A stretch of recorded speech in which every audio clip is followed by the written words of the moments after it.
So Sita had a lot of early influences in her life, and she really says that without these people in her life, that she probably wouldn't be who she is today. And it started when she was about 13 years old playing for her basketball team, and her coach recognized that she just had this really natural ability to talk to people, and her classmates and her teammates and her peers really seemed to naturally kind of gravitate towards her.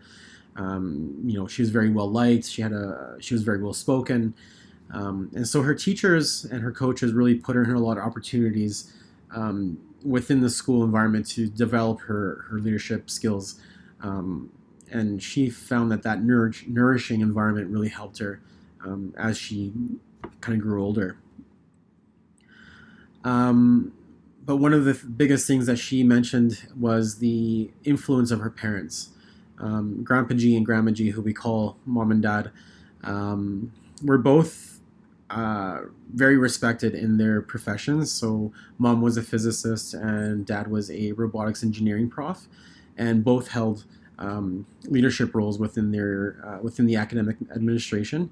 So, Sita got a very early taste of how parents interact with other people, and kind of having that home environment where she was witnessed probably a lot of meetings or a lot of preparations and things like that, and um, probably heard a lot of phone calls back in the day. So just that early exposure to that type of leadership was massive for her.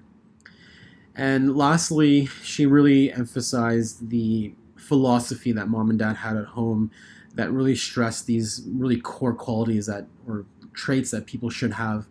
Um, Things like respect, hard work, humility, compassion, purpose, loyalty, honesty, and of course, integrity. She says that one of the biggest things that mom and dad really stressed was just that respect factor. Treating everybody with the utmost respect, no matter who they are, what profession they have, or what's going on in their life. It doesn't really matter. That respect has to always be really high. The three values that Sita considers essential for leading is number one is having high merit. So just having that really high standard of professionalism and conducting yourself and being accountable every single day, she thinks is really contagious. When she raises the bar for herself, she notices that everybody else around her also raises it for themselves. The value of teamwork. So, like I mentioned before, she works in a very multidisciplinary environment. So there's nurses, admin staff, other physicians, other professors, students, families, patients.